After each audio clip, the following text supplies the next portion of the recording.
तीसरी बार मोदी सरकार के लिए 80 की 80 लोकसभा सीटों पर कमल खिलाने का भरोसा है।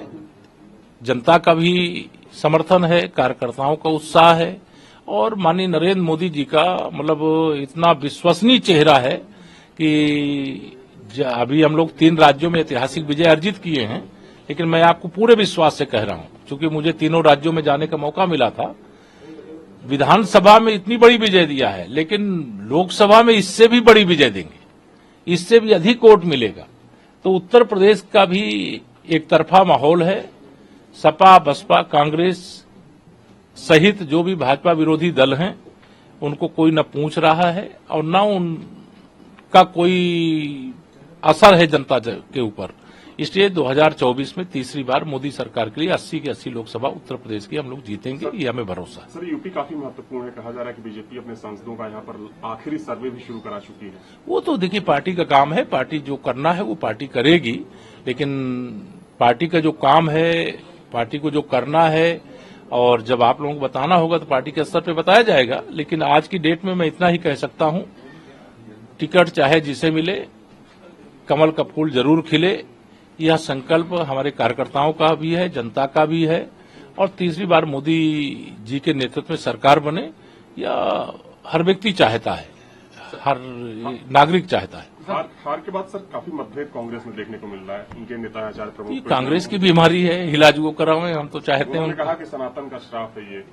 देखिए, यह सच है कि कांग्रेस सदा से हिंदू विरोधी पार्टी रही है, हमास की समर्थक पार्टी रही है। चुनाव आता है तो चुनावी हिंदू और राम भक्त बन जाते हैं और जनता हर बात को बहुत बारीकी से देखती रहती है, सुनती रहती है, समझती रहती है और लोकतंत्र में अपना फैसला उचित समय पर सुना देती है, जो फैसला की गूंज आज देश में ही नहीं पूरी दुनिया में। सर, मायावती ने ट्वीट किया है, उन्होंने कहा ये जो परिणाम आए हैं एक तरफा है, इस पर उन्होंने सवाल खड़े किए और कहा है कि हमने लोकसभा को लेकर 10 दिसंबर को एक बड़ी बैठक बुलाई, लेकिन ये जो परिणाम आए हैं उस पर उन्होंने सवाल खड़े किए हैं। देखिए, उनके सवाल खड़े करने का दल के नाते उनका अधिकार है, लेकिन सवाल का जवाब जनता वोट से देती है और माननीय नरेंद्र मोदी जी की जो गारंटी जनता को दी गई थी, उस गारंटी की जीत है और गारंटी की भी गारंटी है, यह कल माननीय प्रधानमंत्री जी ने कहा है।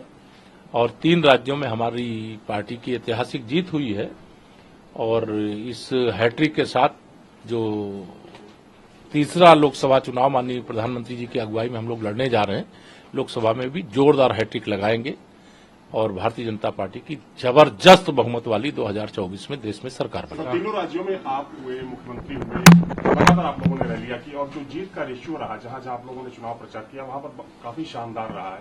इसको ये कोई सवाल नहीं है और मैं समझता हूं कि हम सब भारतीय जनता पार्टी के कार्यकर्ता हैं और हर कार्यकर्ता को जब पार्टी की जरूरत होती है, तो जैसे यूपी में चुनाव होता है तो देश के अलग अलग राज्यों के हमारे पार्टी के कार्यकर्ता नेता आते हैं, वैसे हम लोगों को भी पार्टी ने बताया, हम लोग भी दूसरे राज्यों में काम करने के लिए गए। जो परिणाम मिला है वो माननीय नरेंद्र मोदी जी के नाम पर मिला है, उनके चेहरे पर मिला है, उनकी गारंटी पर मिला है, उनके प्रति विश्वास पर मिला है और सबका साथ सबका विकास का जो मंत्र था उसको यह समर्थन की मोहर लगी। अखिलेश यादव ने मध्य प्रदेश में कैंपेन किया, समाजवादी पार्टी ने वहां खाता भी नहीं खोला। क्या लगता है इस परिणाम के बाद जो इंडिया गठबंधन में जो पहले झगड़े देखे जा रहा है वो और बढ़ जाएगा, क्योंकि कांग्रेस भी 3 राज्य हार गई पूरी? देखिए, गठबंधन तो वह है ही नहीं, वो तो ठगबंधन है। वो भ्रष्टाचार के दलदल में डूबे हुए लोगों का एक गैंग है और वह सबकी मंशा है कि वह माननीय नरेंद्र मोदी जी को देश का प्रधानमंत्री बनने से रोक पावे। लेकिन देश की जनता अगर माननीय मोदी जी को देश का तीसरी बार प्रधानमंत्री बनाना चाहेगी तो यह ठगबंधन के बूते की बात नहीं है कि भाजपा की विजय यात्रा रोक।